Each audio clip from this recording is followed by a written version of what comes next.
Bonjour à tous et bienvenue dans cette nouvelle vidéo. On va voir ensemble aujourd'hui comment éviter les fringales et que faire si jamais ça nous arrive. Avant ça, je te rappelle juste que cette vidéo fait l'objet d'une série, une vidéo par jour sur ma chaîne YouTube sur la thématique de la perte de graisse pour vous apprendre toutes les méthodes les plus pratiques aujourd'hui en 2025 et surtout les plus efficaces pour que tu puisses toi aussi et que vous puissiez tous obtenir votre poids désiré de la manière la plus simple possible mais surtout de la manière la plus efficace possible. Si tu ne me connais pas, je m'appelle Théo Esposito. J'ai accompagné aujourd'hui plus de 150 personnes à retrouver leur poids de forme grâce à un protocole de perte de graisse bien construit et personnalisé. Et si tu souhaites en savoir plus sur les méthodes que j'utilise et savoir si elles peuvent être mises en place sur toi et ta personne, je t'invite à lire tranquillement la description et à cliquer sur le lien en description si tu le souhaites. On démarre sans plus attendre sur la vidéo, les fringales et les grignotages. Comprenons bien une chose, c'est que les fringales, les grignotages sont liés à 3 causes en général. Il y a une première cause physiologique, une deuxième cause comportementale et une troisième cause émotionnelle. Ce sont les 3 causes, des grignotages et des fringales.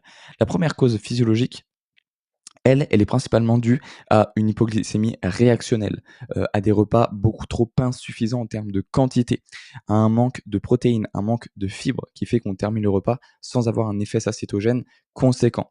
Et ces choses-là réunies fait que, en termes de réaction physiologique, ça nous donne une sensation de faim un peu, après le repas, 2, 3, 4 heures après le repas.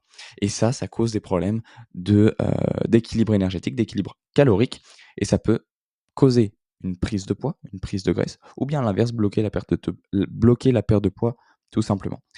J'ai simplement mis ici en petit bonus qu'on confond souvent la soif et la faim. Pour ça, il y a une petite astuce très, très simple. Quand tu as envie de grignoter, quand tu ressens l'envie d'aller, consommer un aliment particulier alors que c'était pas l'heure d'un repas, ou d'une collation précise, bois 1 ou 2 grands verres d'eau et attends 1, 2, 3, 5 minutes. Tu verras, l'envie de grignoter peut en général passer. On confond très souvent soif et faim en termes de ressenti. Donc ça peut être une bonne idée, une bonne option déjà premièrement pour éviter d'aller grignoter ou de te jeter sur de la nourriture. Donc la première cause physiologique, hypoglycémie, repas trop insuffisant en termes de quantité et manque de protéines et fibres qui induit, un manque d'effet satiétogène.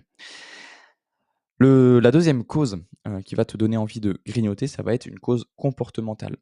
Une cause comportementale, donc ça va être principalement lié à de l'ennui, à du stress ou tout simplement à des mauvaises habitudes qui, mises de bout à bout sur le long terme, va créer tout simplement un excès calorique par ces grignotages en excès. L'ennui, le stress, les mauvaises habitudes, ce sont tout simplement, des routines à modifier et ces routines à modifier, on va le voir, juste en dessous, quelles sont les méthodes à mettre en place. Mais tu peux tout simplement, par exemple, trouver des activités à faire, travailler sur un projet, lire un livre, regarder un film. Quoique regarder un film, ça peut, donner envie de grignoter, certaines fois, mais aller faire du sport, aller bouger, aller marcher un petit peu, hem, te renseigner sur un sujet en particulier et cetera. T'occuper tout simplement et ça va faire passer l'ennui, voire même potentiellement te déstresser et donc moins te donner envie, de consommer de l'alimentaire. Le stress, ça peut souvent être dû aussi à un manque de sommeil, à un déficit de sommeil qui va, naturellement augmenter tes niveaux de cortisol tout simplement, mais qui peut aussi, tout simplement augmenter et déréguler ta sensation de faim, et de satiété au cours de la journée. En dérégulant au niveau hormonal la leptine et la gréline, hormones de faim et de satiété, tout simplement. Donc plus tu vas avoir un sommeil de qualité et plus ces 2 hormones vont être régulées de la bonne façon, vont être stables et plus tu auras, une sensation de faim, de satiété lisse au cours de la journée. Tu auras pas de dérégulation n'importe quand dans la journée. Donc voilà, et les mauvaises habitudes, elles se remplacent naturellement avec le temps tranquillement quand tu mets les bonnes choses en place et on va les voir juste en dessous. La troisième cause, c'est une cause émotionnelle, liée à l'anxiété, à des frustrations, de la fatigue émotionnelle, la fatigue nerveuse après une grosse journée de travail, par exemple. Et tout ça, ça doit se compenser, ça doit se préparer en amont par des bonnes habitudes, par une préparation, par exemple, d'une collation type, à avoir directement sous la main pour éviter de se jeter sur des aliments, trop riches, en sucre, des aliments trop salés, des aliments ultra transformés, des aliments industriels qui, eux, par contre, vont élever ta glycémie, sécréter de l'insuline par ton pancréas, causer potentiellement une hypoglycémie réactionnelle derrière et on tombe encore une fois dans la première cause physiologique, hypoglycémie. Et donc, une seule de ces 2 causes-là peut, si elle est mal gérée, causer la tro la une autre cause, la cause physiologique, par une hypoglycémie et donc derrière, recréer du grignotage et cetera et cetera et c'est ça qui cause un excès calorique en général sur la journée et qui bloque ta perte de poids par les grignotages. Donc maintenant, comment faire?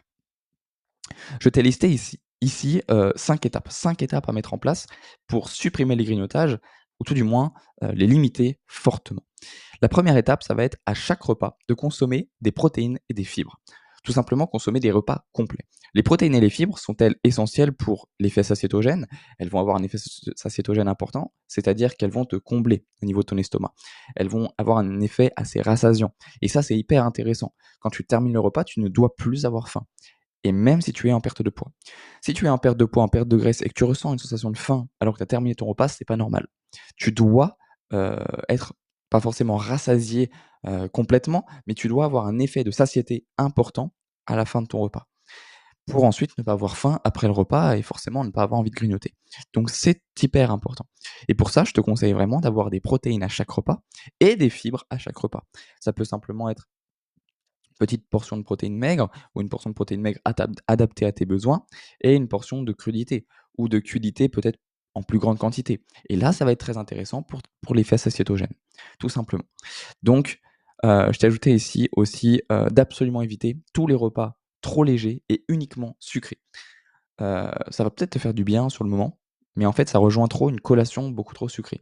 Ça ressemble trop, c'est trop similaire à une simple collation et le problème, c'est que ça va élever ta glycémie, sécrétion, d'insuline par ton pancréas, hypoglycémie réactionnelle derrière et on tombe dans la première cause des grignotages physiologiques. Ça signifie que si tu consommes un repas trop léger, trop sucré, derrière, tu vas avoir une hypoglycémie. Et ça va te redonner envie de manger du sucre, de reconsommer du sucre. Derrière, nouvelle hypoglycémie et donc nouvelle envie de grignotage et cetera et cetera et on tombe dans un cercle vicieux, dont il est difficile de s'en sortir.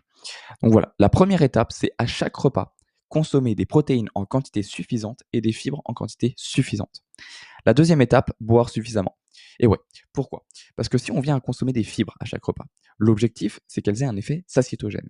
Et l'eau, l'intérêt de l'eau, c'est qu'elles vont venir se mélanger aux fibres solubles que tu viens de consommer et donc augmenter la taille des fibres dans l'estomac et atteindre les parois de l'estomac plus rapidement pour ressentir un effet satiétogène plus longtemps. Donc le combo fibres plus eau, c'est le combo idéal pour avoir un effet satiétogène et être rassasié le plus longtemps possible, encore une fois, sans excès calorique ou sans macronutriments mal adaptés, mal proportionnés ou encore une fois avec sans consommer d'aliments de mauvaise qualité. Voilà, on est sur de très bons, compléments eau plus fibres. La troisième étape, ça va être de changer les mauvaises habitudes, principalement de changer le geste de grignotage. Quand tu grignotes, c'est lié à une habitude, c'est lié à une routine et ça, il faut le changer et ce que je vais te conseiller au tout début, si par exemple tu as l'habitude de craquer sur de l'alimentaire, ça va être avant de t'autoriser à craquer, tout simplement de consommer un chewing-gum. Un chewing-gum sans sucre, qui, via la mastication, va te faire du bien, via l'édulcorant, qui en général est présent dans le chewing-gum, bah, va te donner un petit goût sucré, va te rassurer, va te sécréter un petit peu de dopamine, etc. Et va te permettre de faire une transition progressive vers une collation encore plus saine, voire pas de collation du tout. Donc le chewing-gum est une très bonne alternative à la collation sucrée habituelle. Tu peux aussi mettre d'autres petites techniques en place, aller te brosser les dents et le simple fait d'avoir une haleine fraîche en général va moins te donner envie, d'aller sur de la nourriture. Mais pourquoi pas aussi consommer de l'eau pétillante au citron et cetera et cetera. Ça peut être intéressant, encore une fois, pour gonfler le volume alimentaire dans l'estomac et avoir un effet satiétogène sans aucune calorie. Encore une fois, là, on est sur 3 techniques, de collation ou d'anti-grignotage, si on peut dire ça, sans aucune calorie et c'est là l'objectif. Apporter aucune calorie pour un effet satiétogène important. Voilà. La quatrième étape, ça va être d'inclure une collation directement dans ton plan alimentaire. Si tu as l'habitude d'avoir toujours une collation ou de grignoter toujours, par exemple, sur les coups de 17 h, bah, peut-être que ça pourrait être intéressant de inclure directement une collation à cette période de la journée, à ce moment précis. Mais inclure une collation bien construite, bien pensée en fonction de tes besoins et de tes objectifs de perte de poids. Donc, comment faire? Ça, on va le voir juste après avec des objectifs, de collation ou des exemples de collation type. Donc voilà, ça peut être une très bonne astuce pour éviter d'aller te jeter sur de la nourriture, la première venue ou les premiers aliments venus, qui sont en général de mauvaise qualité ou, pas forcément adaptés à ton profil. La cinquième étape, La 5e étape, ça va être d'avoir un bon sommeil. Exactement comme je te l'ai dit précédemment dans l'introduction de la vidéo, sur les 3 causes, la cause émotionnelle et la cause comportementale, le sommeil a un intérêt primordial dans, la gestion des grignotages. Pourquoi? Le sommeil, il a une régulation naturelle de la sensation de faim et de satiété au cours de la journée, via la sécrétion hormonale de leptine et de gréline, hormones de faim et de satiété, encore une fois. Donc, l'objectif, c'est d'avoir un bon sommeil de 7h30 environ par nuit, pour avoir une très bonne gestion de ta sensation de faim et de satiété au cours de la journée, mais aussi d'avoir une très bonne gestion de l'anxiété. On le sait aujourd'hui, plus on a un sommeil de qualité, moins on va être stressé, moins on va avoir d'anxiété, moins on va avoir de troubles de l'humeur, et cetera, et cetera. Et tous ces symptômes typiques de grignotage, heu, qui viennent précéder le grignotage, hein, la période de grignotage, peuvent vraiment être compensés ou être supprimés avec simplement un très bon sommeil. Donc, tu vois, je l'ai mis en étape 5, mais on pourrait simplement même le mettre en étape 1. Première étape pour éviter les grignotages, avoir un sommeil de qualité. Et je t'invite à faire le test.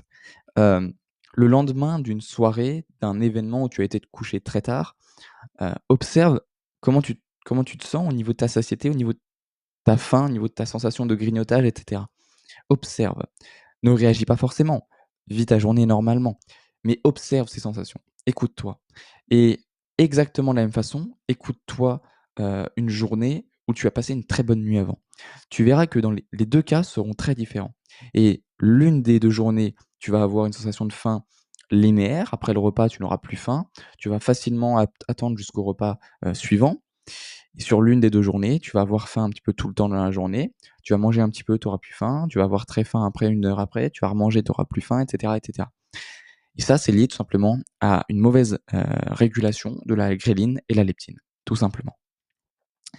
Maintenant, je vais te donner quelques idées de collations plus saines pour éviter de grignoter. Une poignée d'amandes, une pomme, 2 grands verres d'eau. Et là, ça va être très intéressant puisque une poignée d'amandes qui va être riche en fibres, plus une pomme qui va être riche en fibres et riche en glucides pour apporter un petit goût sucré et l'accompagnement des 2 grands verres d'eau va te permettre, les 3 mélangés, de consommer ces aliments, de faire gonfler les fibres dans l'estomac par la consommation hydrique, donc des 2 grands verres d'eau et donc d'avoir un effet satiétogène important. Là, ça va être très intéressant. Également, par exemple, une poêlée d'amandes avec un carré de chocolat noir, 2 grands verres d'eau également. On peut aussi prendre simplement des protéines, 150-200 grammes de fromage blanc. Je te l'ai pas mis, mais tu aurais pu prendre aussi, par exemple, quelques tranches de blanc de poulet ou de jambon, par exemple aussi un œuf dur plus 100 grammes de concombre, pour si on veut vraiment un minimum d'apport énergétique, donc sous forme de calories pures, pour un maximum d'effets satiétogènes. Donc voilà, ce sont quelques idées de collation qui peuvent être utiles et que tu peux directement inclure dans ta journée, dans ton plan alimentaire. Donc, comment lutter contre les fringales et grignotages? Si je devais résumer cette vidéo en une phrase, tout simplement en dormant correctement, en compensant le grignotage par de nouvelles habitudes progressivement et en incluant directement une collation saine dans la journée si c'est important pour nous. Tout simplement. Les fringales et les grignotages, très souvent, elles se règlent par de nouvelles habitudes mises en place tranquillement, en y allant progressivement. Ça ne sert à rien du jour au lendemain d'arrêter le sucre, donc d'arrêter le sucre du jour au lendemain et de passer sur une alimentation, IGPA du jour au lendemain pour éviter ça peut être efficace. Mais si la transition est beaucoup trop, rapide et stricte par rapport à tes habitudes précédentes, tu risques d'arrêter au bout de quelques jours ou maximum quelques semaines. Et ça serait dommage. Donc vas-y tranquillement, mets les étapes que je te propose ici, en place naturellement, sans te prendre la tête. Tu vas tranquillement et tu verras, tout va se faire naturellement et dans quelques jours, quelques semaines, tu auras totalement supprimé les grignotages ou alors tu te seras vraiment réduit fortement. On arrive à la fin de cette vidéo. Si tu souhaites en savoir plus sur les méthodes que j'utilise personnellement avec toutes les personnes que j'accompagne et qui pourraient être utiles à toi aussi pour te permettre à coup sûr et de manière efficace de retrouver ton poids de forme, ton idéal physique et esthétique, les liens sont en description. Tu peux même réserver un coaching gratuit avec moi pour faire un bilan ensemble et débloquer ta perte de poids ou bien même euh, comprendre les blocages actuels. Je te dis à demain pour la prochaine vidéo. C'était Théo et ciao ciao.